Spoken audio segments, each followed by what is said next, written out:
Now we're gonna go ahead and get started. Take 4.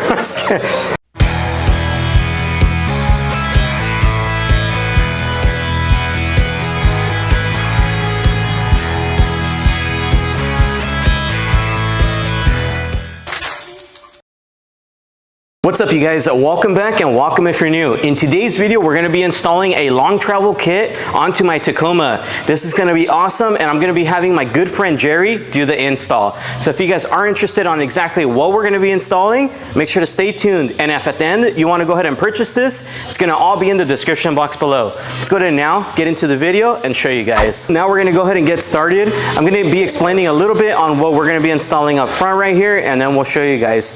So basically what we have here is the upper control arm, the lower control arm. We're going to need to remove that. We're going to be removing the King shocks here. We're going to be replacing it with locked off-road, which I'm super excited to try those out. And then of course, what we're going to be doing is we're going to be cutting a piece of the wheel well right here as well. Reason why is we're going to be adding a dual shock hoop. So it's going to be going right about here, which you guys will see. And that's going to be adding 2 shocks up front. So at the end, once we're done, you guys are really going to love it. And I can guarantee you're going to probably want to go ahead and purchase it, which is in the description box below. Make sure to get yourself some locked off-road and Total Chaos long travel kit. Speaking about the long travel kit, once we replace those arms, it's going to be a 2+ kit. It's going to be pushing the wheels out as well. So the reason I didn't go with the 3.5-inch kit is I just didn't want to go ahead and buy new fenders, and it just was going to be a lot more money and a lot more work to get done. So I found out with the 2-inch kit, a lot of people that I do know have it and run it, and they're super satisfied with it. So that's why I did that. Another thing we're going to be adding here is going to be some gussets all around this tub here, and then we're going to be doing the cam tabs, and it's going to be a lot of welding going up front.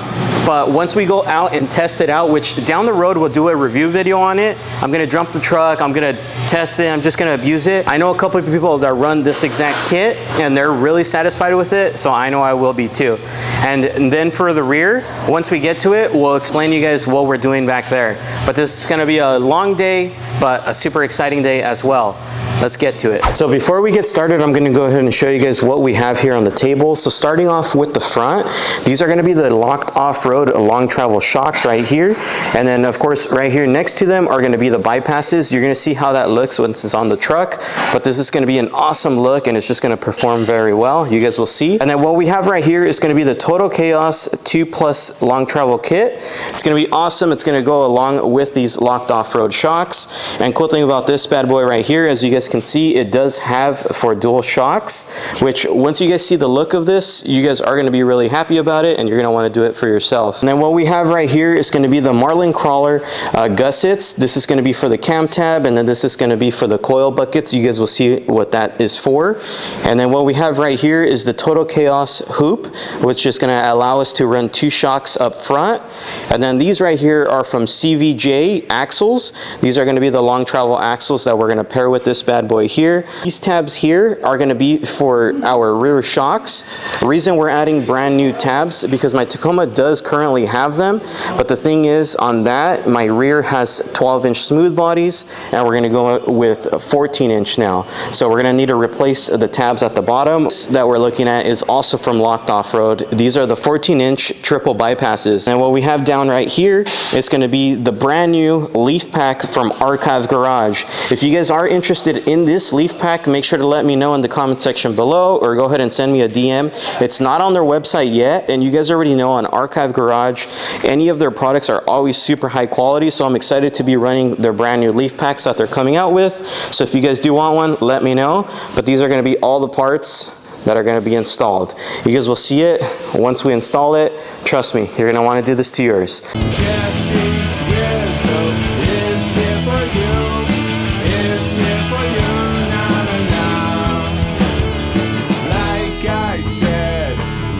Super simple.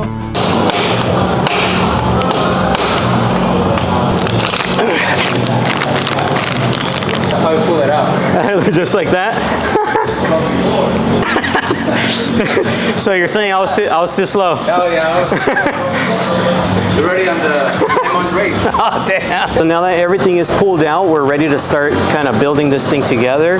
We're just gonna clean some stuff up a little bit, but basically everything is out, including the axle, as you guys can see there. We're gonna do the same exact steps that we did here to the opposite side. And just in case you guys were curious on how to disassemble like the shock and stuff like that, we already have made videos on it. The only thing we haven't done is the axle, but that's pretty straightforward. But if you guys want to check those videos out on how to kind of disassemble your suspension and all that, check it out. I'll leave a link in the description box below. But let's keep going with this. Heck yeah. Since we are going to be doing a lot of welding under here, you're going to notice we do have some plastic pieces here and some wires kind of dangling there. We can't weld near that because that can cause a fire and that's going to be bad. So what we need to do here is unclip this plastic. We're going to need to push it back. Same thing with these wires. We're going to unclip these zip ties here. We're going to push the wires inwards. And just in case, if anything, if we see it's still in the way, we do have a heat blanket, which we'll throw right over. Once that's done, we still need to clean up all this. As you can tell, it's pretty dirty down here. So we're going to hit it with some brake cleaner. And then from there, we can start installing the shims, which are going to be for the shock tower to kind of reinforce it. Once we finish tucking those wires, next we're going to go ahead and grab our shock hoop here. And we're going to go ahead and mock it up. Like I told you guys earlier, we are going to need to do some cutting. So the shock hoop is going to go there, which allows it to run 2 shocks up front. But as you can tell, it kind of interferes here. So we're going to need to cut out a couple pieces here just to make sure it fits nice and flush. Yeah. Now that everything is prepped, we've cleaned off the surface very well. Up next, we're now going to do some markings. So you guys just saw we marked off where the hoop is going to go, and we're also going to be marking where the shims are going to go for the bucket here.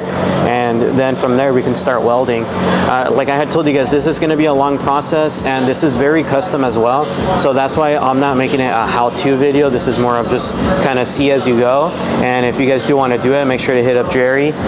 He can give you a good price if you mention my name. And let's go. For the Total Chaos bucket shims, it's this bracket that's here that he has in place. So what he's doing right now is just putting back the bolt for the upper control arm, just so that way he makes sure this thing is in the correct position. If you don't do that and you start welding this stuff together, then when you go to put that bolt through, it's going to be crooked and it's not going to work. You're going to have to cut everything down and redo it. So that's why we put the shims here, shims there. We're going to put the bolt through and we're going to do our markings, and then we'll take it back out and start the welding process. Just to show you guys the position of it, so there's the bolt going through both of the brackets here. Just keep in mind this Total Chaos reinforcement bracket, it is separate from the long travel kit, so you'd have to purchase that separately.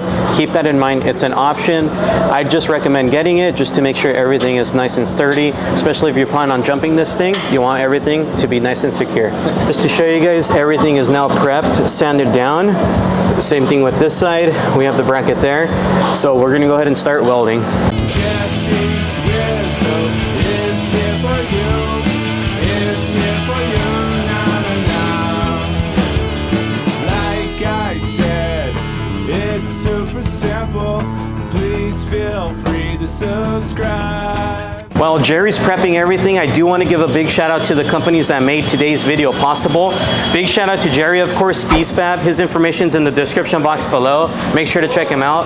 But the companies I want to give a huge shout out to is TACOMABEAST.com.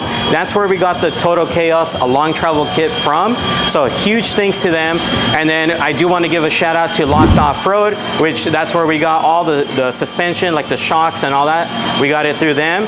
And then we are pairing it with Archive Garage, a brand new leaf pack. So huge thanks to them as well. If you guys do want to get any of these products that we're showing today, check it out. It's in the description box below. If you don't see it, just let me know and I'll send you guys links and discount codes if I have them.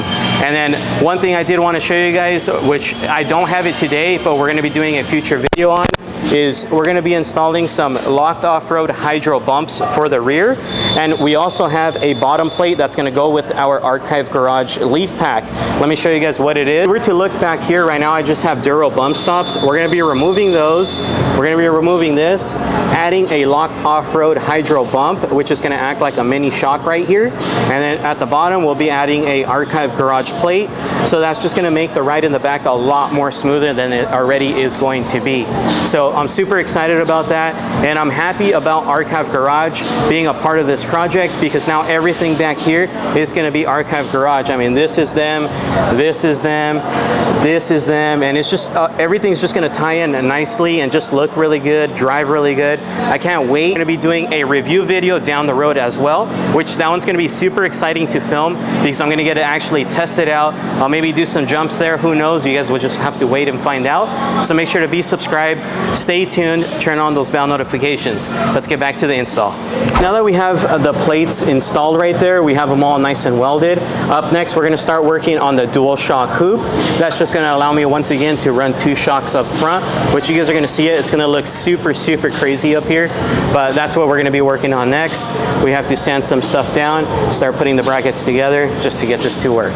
You ready? Let's go. Hell yeah. One thing I say to make sure to get someone that knows what they're doing with this is because this is a lot of puzzles. A reason why I'm not giving you guys a full in-depth install, because it's just something that not everyone can do at home, especially if you do not know how to weld. I highly recommend don't do it, because you can mess things up. So even with like this, just this dual shock hoop, as simple as it looks to install it, I mean, you got to measure things out, you got to move stuff out the way, and then you also have to weld another plate that's going to go here and a plate that's going to go onto the actual frame of the truck. So it's not something that you can just DIY if you don't know what you're doing, right? Yes. JesseRizo is here for you. Is here for you. Na, na, na. All right, you guys, so behind me, we now have the dual shock hoops. The gussets are put in place. Up next, what we need to do is, let me show you guys. So here is the kit, of course, everything's all welded up nicely. Up next is just go ahead and paint off everything. And then from there, we need to start cleaning up the bottoms here to install the marling kit as well. That is also sold separately, so that's just something that you can purchase that we highly recommend getting, just to make sure everything stays in place and secure. Right here, what I have in my hand, this is the marling crawler kit.